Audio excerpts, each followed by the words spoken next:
This video is an introduction to the community-based learning component of intermediate Spanish.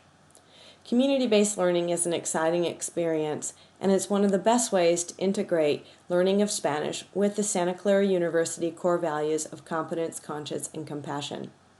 Community-based learning is not simply volunteer work. Rather, it's a structured two-way giving and learning activity that reflects the basic Catholic understanding of social justice. We're called to help counteract injustices that have advantaged some and disadvantaged others so that we can all equally share in what life has to offer. This type of experience will enrich your coursework because it offers you a real-world classroom in which you'll apply your knowledge, skills, and talents to improve your Spanish, to learn about Latino cultures, and to discover the complexities of the issues that disadvantage our local Spanish-speaking communities. Throughout the sequence of intermediate Spanish courses, 21, 22, and 23, you'll have the opportunity to work and learn in local Spanish-speaking communities. The experience will culminate in Spanish 23 with a large-scale community action project designed to benefit your local community. You'll receive 1 unit of academic credit per quarter for your community-based learning experiences.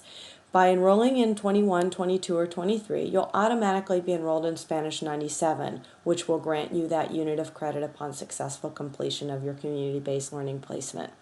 However, if you drop your intermediate Spanish course, you will not automatically be dropped from Spanish 97. You have to fill out a separate drop form for that, so keep that in mind should you choose to drop the course. Community-based learning will be comprised of 16 hours working with a local Spanish-speaking community. You can do this in a maximum of 4 hours per week, so it can't be one big shot.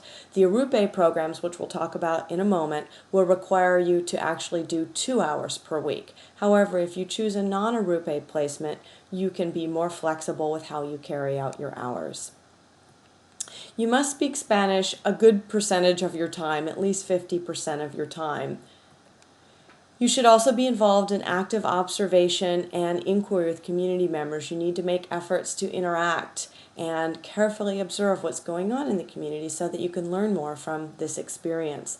And the final, most essential component of community-based learning is critical reflection. Thinking about and analyzing the experiences in the community to come to a better understanding of what they mean and how it is that you're learning from this experience, how it relates to what you know already, to what you're learning in the classroom. You have a number of options available for you for your community-based learning placement. The easiest is the Arupe Center. It's Santa Clara University Center dedicated to community-based learning, serving disadvantaged and marginalized communities locally. The Spanish placements that involve adults, however, are limited, and so you need to really sign up quickly with Arupe to ensure that you can get into one of those placements, because a number of other Spanish classes are also looking to be placed in those types of situations. The Arupe program is quite structured. It's an 8-week program with an obligatory orientation session prior to beginning your work, carried out in 2 hours of placement work per week, and then 2 additional reflection sessions throughout the quarter. Another option can be found with SCAP, which is a student-run organization on campus. They provide 2 different options that are suitable for our course, and they both involve ESL, on campus or off campus. It involves tutoring adults who are trying to learn English. No previous teaching experience is required, however.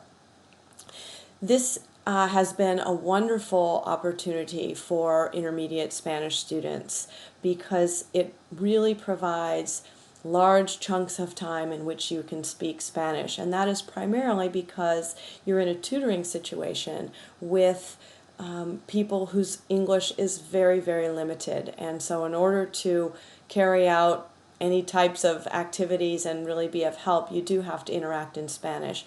And there is a lot of time built into these sessions to allow for social interaction so that you really can develop relationships with community members.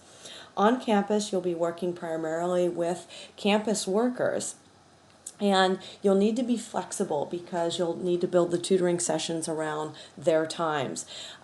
Placement opportunities are also dependent on the number of workers who have signed up for the program. And in fall, finding students to tutor can often be an issue, finding Spanish-speaking students in need of tutoring. And so you want to keep that in mind. The off-campus is carried out at the Mountain View Day Workers Center. It's a center where local day workers go to find work. There you have wonderful opportunities also to interact with community members and help them improve their English while also using your Spanish. And again, both of those programs, as well as Arupe, have been wonderful for our students, so you might want to consider them. Finally, you yourself can identify a placement. If you've already been working in the community and that site meets the course requirements and you're interested in continuing there, please bring that up to your instructor. New opportunities also arise continually, so keep your ears open in class to hear about some of these new opportunities for more options to consider. There are a couple of things to consider when looking at a potential placement site. The first and most important is, are there enough Spanish speakers there and will you be able to interact with them in Spanish? Some sites involve you working with small children, and if they're too small, they might not speak any language, and so your opportunities are limited. If they are school-age children, they might be able to speak Spanish and just not be willing to do so, or the job that you do there might require that you interact with them only in English. At times, then you will need to really seek out in certain placements opportunities to speak Spanish because the job that you will be doing there will not really allow you a good opportunity to do that. So there's always Spanish-speaking adults around, and it's a matter of engaging them in conversation, which typically is not difficult to do. However, if you are a shy person, you might want to shy away from these types of sites where you'll really have to make large efforts to speak Spanish. Find something where that isn't the case. Keep in mind your schedule and the schedule of the placements because you do need to be punctual and responsible about getting to your placement site at your agreed upon times. If you travel to an off-campus site, transportation is arranged through Arupe and SCAP.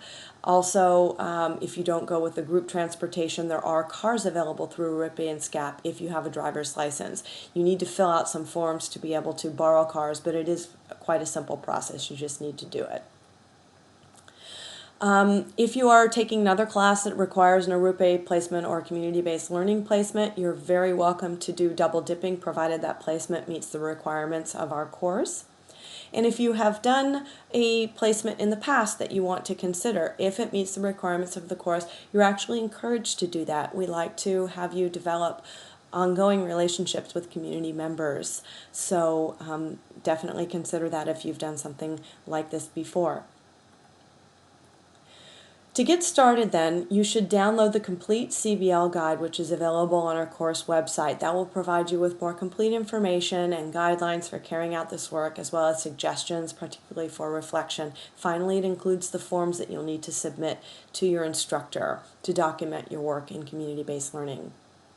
You'll need to choose a placement, and again, you'll need to do that quickly. Arupe requires sign-ups in the first week, and because Spanish placements are limited, you really need to jump on that fast. You also need to allow yourself some time to make sure that the site is suitable. It's not just a matter of signing up. You need to actually ask some questions about the site to make sure. We try to provide a list through Arupe and through SCAP of sites that are very suitable for our course. However, within that list, there are sites where you might have to make more efforts to speak Spanish than at others. And then you'll need to submit that placement form to your instructor to document where you'll be working. Then you will be ready to go. I think you'll find community-based learning to be a really rewarding experience, an exciting way to put your Spanish skills to work, and just a wonderful all-around learning experience. Muy buena suerte.